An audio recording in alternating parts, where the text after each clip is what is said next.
On the Edge with April Mahoney Brains. Here, this is the place where the conversation is pointed, the guests are sharp, and the responses are never dull. Welcome home, Brains. Coming to you straight from San Diego, California. Let's welcome our host, April Mahoney. Okay. They want to know. They want to know, who is Teri Gosselin? Really? From Maryland? Well, I'm about to introduce you to her. She's sitting right next to me, Brains, here on the edge. I want to welcome you home. This is the month of love, okay? And we're talking about all kinds of love. Spiritual love, self-love, love for money, love for your kids, love for other people, love for things you don't know, love for plants. We're going to have somebody talk about some plants. But today, we're planting good seeds. We're planting seeds to help people recover, people that are going through grief, that have experienced some loss. Now, I got hit over the head. Somebody kind of hurt my feelings because I thought I was being very tender and kind, asking questions. But when a person is in a vulnerable position, Brains, anything you say to them can go from a flicker to a flame. And I know we're all tender, but how do we work through these processes? Have we ever worked with an energy healer? Have we ever worked with a chief of staff, somebody that has 150 employees under their wing? But today, that's who we're talking to, right there. Teri Gosselin from Maryland. Brains, help me welcome her to the edge. Hi, April. Hi, Brains. Thank you so much for having me today. Hey, how you doing? Okay. I'm doing great. You doing great? You can't complain about nothing? Nope. I'm celebrating. What? It's a beautiful day. That's right. In the neighborhood. Oh, yes, it is. Mr. Rogers. You are beautiful, and you are just a love, and you're so tender and you're so kind. Tell my Brains a little bit about you and about the work that you do in the world. Absolutely. Well, Brains, as April mentioned, I'm Teri Gosselin, and I live in Maryland, and by day, I'm a chief of staff for a research organization, and I work closely with people to kind of help keep the trains running, but also serve as an unofficial therapist to help them with all of the woes that might be going on in the workplace. But my real passion and my real purpose in this world is serving as an inner peace alchemist and healer. And basically, I help women right now, just women, but hopefully in the future, men and maybe children too, to reclaim their life after loss, finding the unconditional love, finding joy, finding passion, and finding their purpose again, perhaps, and what I call the soul glow. And so taking what may have been the most difficult experience that they've encountered, whether it be loss of a loved one or loss of a relationship or even themselves, and helping them reclaim who they are at their soul level, finding the beautiful human that they are here and that they're meant to be here on this earth. There's a reason everyone is here. And so I'm helping women recover that. Well, again, I don't always agree with my Brains, okay? Because that's what makes us smart. I'm gonna dial back to something that you said. Sure. Okay. Unconditional love. Yes. I don't believe in it. You don't. That's not that I don't love people and honor them, but unconditionally, nope, there's some conditions on mine. Because that's my boundaries. Absolutely. That's my safe space. That doesn't mean I don't like you, or you're a great person, or you can add value, but there's something about it that's not right. And so, it's hard. And now, Teri, I need to find out, how do you work with people like me that, that don't have unconditional love? Again, I have love, Brains. Don't get it twisted. I got love for you, okay? But there's some conditions on it. That's just how I show up in the world. But what about unconditional love for yourself? Oh, so a lot of the work that I do is actually coming back home to yourself and really finding that deep self-love in order to heal on this deeper level, in order to create those boundaries. Actually, that's a huge part of your own self-love, is being able to create the boundaries you need. So it's not necessarily unconditional love for every single person, but for yourself and foremost, absolutely. You have to, I've found in my own journey that being able to love myself enough to heal, enough to move forward and take that next step, ask for help, be vulnerable. All of those things are that those parts of compassion. That's real. It's a deep inner compassion for yourself. Right. So yeah, when I say about the unconditional love piece, it's really about, and I find that a lot of women, especially if they've gone through challenges and that loss period, where they may have lost themselves, when they're in that place, there is no self-love. They're probably giving too much to others as opposed to filling themselves back up. Right, And so right. it's really kind of coming back and healing those pieces so you can put the oxygen mask on yourself first. Okay. And I'm Yes. about to get on a plane. Yeah, exactly. But, where did all this come from? I know that it came from a deep sense of longing and recovery and work that you had to do on self. Tell us a little bit about that. Thank you so much for asking.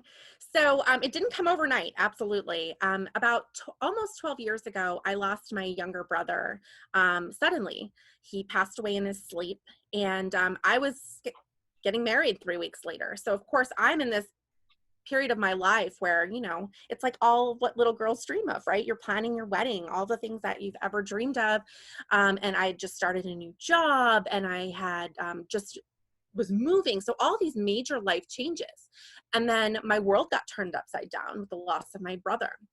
And so over the course of a number of years, I didn't feel safe to be vulnerable and actually honor my grief, because I found in my own experience that, people are really uncomfortable with talking about feelings, unless you're with a therapist, perhaps. But they're uncomfortable having that conversation with loved ones, and everyone kind of wants to just move forward. They're there to honor, if you lost a loved one or the situation at hand, for a little bit, and then everybody's life moves forward. Right. And meanwhile, your life may not be.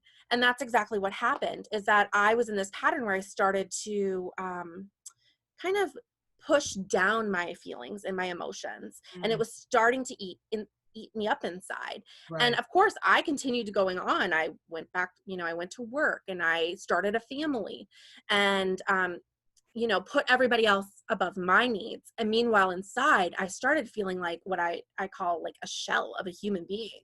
Right. But no one would have known it from the outside. And so many times people fail to realize, Brains, I'm talking to you, when that deafening silence, I lost a brother, and it took me the longest time to cry. Yeah. People think that there's these certain steps that you need to go through. It's a certain process that you need to go through when you're grieving. This grief is never going to go away. That person is never going to be sitting next to you at Thanksgiving dinner anymore. You're not going to be able to pick up the phone, but you are able to connect with them intuitively, with their spirit. There's going to be smells, there's going to be sights, there's going to be sounds, there's going to be pictures that are just going to take you back to that place. I know I had a strange situation. I was looking at a picture of my brother right here on my desk, and I said, oh God, I wish I could talk to him. And God told me, he said, baby, I never stopped you from talking to him. Yeah. Just because they're not in the physical, but they're into the metaphysical. Yes. So tell us a little bit about the energy work you do, and how'd you tap into that? Oh, yeah. So over the last couple of years, I've really been honing in and finding out what my gifts are even deeper, because we all have the ability to tap into these, but some people are just not sure or how to get started. And so I started connecting more. I worked with some people, some energy healers, and I really started learning that I feel like I'm very clairsentient. So I feel a lot of things. I feel energy. I am able to touch into people's chakra system or the energy centers. And then I'm actually able to, I've connected with my own brother as well. And I've felt his energy come forward. So, and it's just really, it's like a muscle. You have to continue to exercise it. So I really started trusting myself and trusting those gifts, and allowing myself to not doubt it, because I think this is a major thing too, when there's something new, or, brains, if you are, getting the degrees and doing all the things, and I'm a scientist by training, so I get it.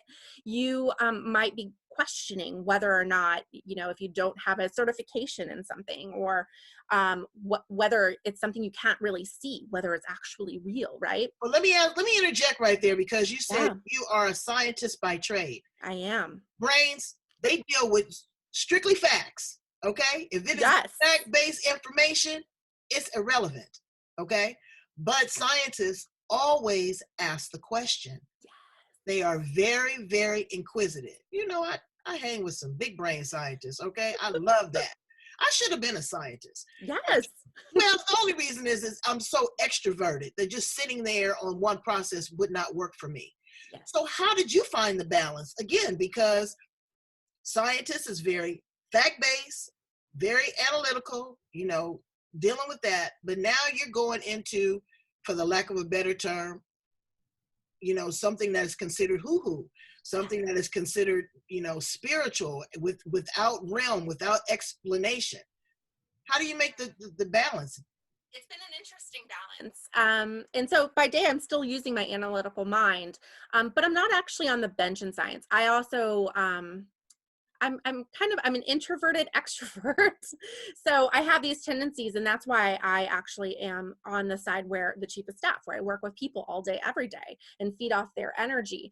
But it is still very different going into, what my business does, where the spiritual side and the connection. And I think I was craving that. I had to do my own healing. I actually had issues after my brother passed away with my belief system. And so I had to do my own healing, and I came back to a place where I felt that was part of the piece of me that was missing. And so as I tapped deeper into it, I'm like, that's the beauty of this world, is that it's so multifaceted, and that people can enjoy different things. And it's just a matter of then how you flip it. And I'm actually far more into my body and my heart now, right, than I am in the head, right. On a regular basis. And I actually think that that's what helps in my role as a chief of staff as well, because actually we did strength finders, if you're familiar with that test. And my number one strength is empathy. And so it makes complete sense that the work that I do has groomed me for my business and the work that I'm doing here with people and helping them on their healing journey. So now, what is your ideal client? I mean, I like to ask that of all my brains, because everybody is not going to be able to work with everybody. You say Absolutely. now that you work primarily with women, yes, and we're very tender souls, but you want to incorporate and expand your bandwidth, start working with men, and maybe even with children. yes. Have you ever worked with a child? Only my own. I have 2 kids. Okay. So only my own, which is different, of course. But we've had to navigate. You know what? It's not different. It is more intense. It is more because intense. this is who you've got to live with. And let me just kind of stay on kids for a minute. Yeah. Absolutely. I had a friend that grandma passed away, and they took the daughter to the service. Mm-hmm. And well, grandma's sleeping. And I'm saying to myself, now you starting out with a lie. Now the baby is scared to go to sleep. Talking to children, you're talking to little people brains. You don't have to go into every nano detail as to why, and I am not a therapist, okay? Because, I can't tell you how to raise your children. I can't tell you what to pour into them, but I know that the truth will set you free. And however you need to slice and dice that, but you need to let them know that death is a part of life. It's promised, okay? We are all organic. We are all going to expire. What would you tell a mother that's dealing with a child right now that has experienced the loss of a grandparent or even a pet? People get real. I'm still torn up over my dog. Yes. Yeah. So thank you for that question. And I've actually had the opportunity. We've experienced that. I've lost all 4 of my grandparents in the last 10 years. And so my oldest is going to be 10 in a couple of weeks. So we've done this conversation a number of times. And so it's interesting. As a child, when I was a child, I didn't experience much death, but I wasn't also taken to anybody services when they passed away. So I didn't really know it. So my first encounter with death was my brother in my late 20s. But for my children, they are more aware of it. I continuously do talk about my brother, so they know what happened to him, and they know the story. They know that, their death is a part of life, and that it's actually not something to be scared of. And I think that that's a big thing. It depends on the age of the child you're speaking with as well. Of course, you have to navigate that conversation differently. But I've found being honest with my children has been the most helpful, answering their questions because they have a lot. And even if you don't know how to answer it, just listen and allow them to talk and share their feelings, because, it's confusing. It's also their loss, is especially if they're a little bit older. When my last grandparent passed away a few years ago, my son was almost 8, and he had a relationship with him and he knew him. And so for him, he was also experiencing a loss. And my older son feels very deeply. So our conversations are very different than it is with my younger son, who has emotions, but doesn't feel in the same manner. Well, And they express it differently. Share with them. I mean, you can share good memories and good Absolutely. times and great experiences that you've had with them, and the love that they continue to have for them, and self-love, and to understand, that this is a process. Children, like you said, you have to be very delicate because it's different age ranges. But what I found with kids is they really don't ask a lot of questions. They may ask you, 1, 2, 3 questions, and then they're off to something else. But if you just simply answer what they ask you, you don't have to elaborate. It works out much better. Yes. Now, dealing with... I agree with that completely. Like not going on and on and on. Right. And just simply sticking to the question and the response to that question. Now, dealing with men, okay? That's a whole different beast. I love your brain. I love your brains. But again, men really hide their emotions. They are brought up with men don't cry, men don't share their emotions, you're weak, you're vulnerable. Well, let me tell you, that is a volcano about to erupt. It is. Okay? It is all right to be vulnerable. It is all right to be sensitive. It is all right to cry. Yes. It's so very important. Exactly. It's very important. This is a part of the human evolution. This is part of the change and the growth. If you don't feel the feels, okay, you're going to be jacked up. Yeah. You are not going to heal, and you're going to find that other emotions that are maybe coined negative, and no emotion is actually negative, but maybe you're going to find yourself more in anger, or maybe you have anxiety or depression, or these types of things that start running your life instead of you being able to lead yourself by feeling those emotions. So I think it's interesting. It is definitely a dance. I mean, I have 2 sons and a husband, and my animals are boys. So I get it. I live in a house of testosterone. Testosterone.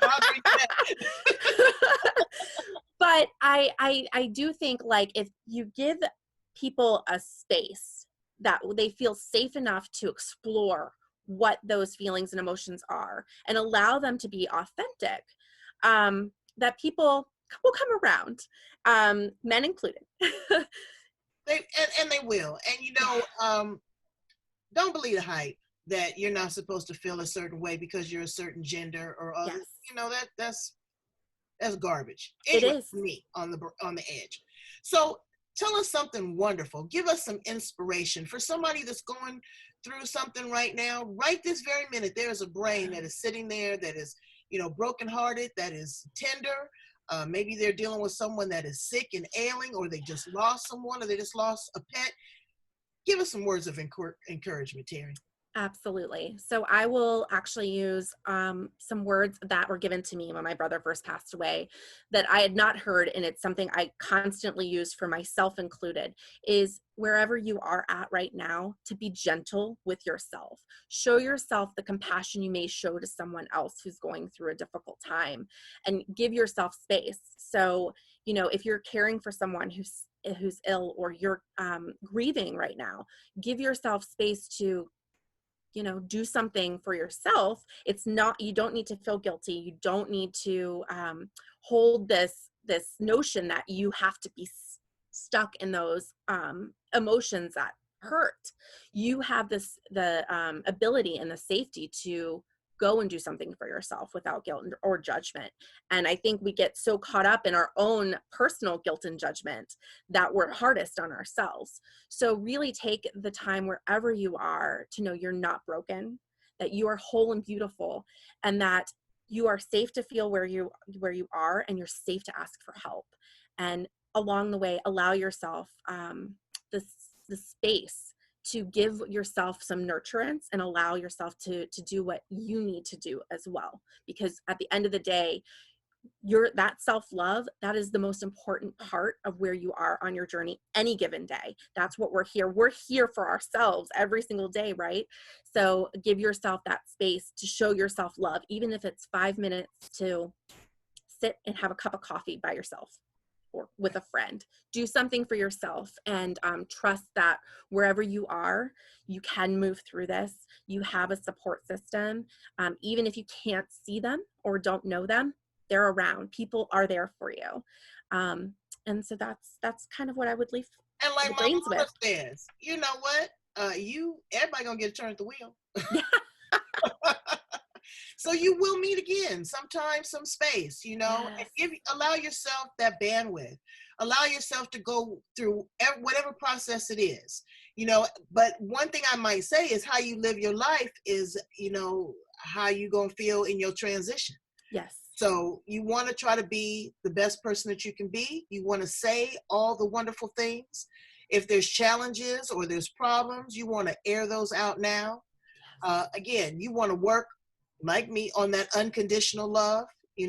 What are the boundaries that you've set in place, that you've put in place to help facilitate you through your life, to be honest with your children, to be honest with yourself, to look at yourself in the mirror and find that self-love. Okay. Absolutely. And if you can't do that, you better call Teri. Because she is doing it, and she's doing it in a big way there in Maryland. Thank you so much for being here on The Edge with me and my brains. Tell them how to get in contact with you if they want to have a conversation, if they need some grief counseling support, if they are looking for a life coach alchemist. Yes. Thank you so much, April. And again, thank you so much, Brains, for having me here today. If you're interested in getting in touch with me, you can find me on Facebook, Teri Gosselin. Also, I have a beautiful sacred space on Facebook called the Authentic Strength Warriors Collective. Currently, this space is just for women, but it is a beautiful space that I hope to be opening up to men in the near future. I'm also on Instagram at Teri Gosselin Coaching. And you can also email me, and I can send that information in as well. But it's just terigosselincoaching@gmail.com. So I look forward to, hearing from you. And if I can assist in any way, I absolutely am holding that space for you. See, she's holding space for you, Brains, and that's a lot. And I'm glad that you're holding space with us. I want you to stay connected. Go back and listen to other edgy conversations. We are killing it, okay? Some of the interviews, haven't they, Teri? They have just really blown my mind, really have. It's incredible. The people, all the brains out there are just amazing people. And, we got baby brains, we got senior brains, okay? We got broken brains. But we're here for you. And so go and subscribe to the YouTube channel On the Edge with April Mahoney. Blog Talk Radio. April Mahoney is on the edge. We are on LinkedIn, Twitter, Instagram, the whole shebang. Teri, thank you so much for the work that you do as a chief of staff, because I'm sure that, dealing with 150 brains is not easy. But taking that time and that compassion to be a mother, to be a boss lady, to be a facilitator, but also be an archangel. I thank you and I honor you, my sister. Thank you so much, April. All right. Brains, handle your business. Be a good person and get through the grief, because there's joy on the other side of the edge. Bye.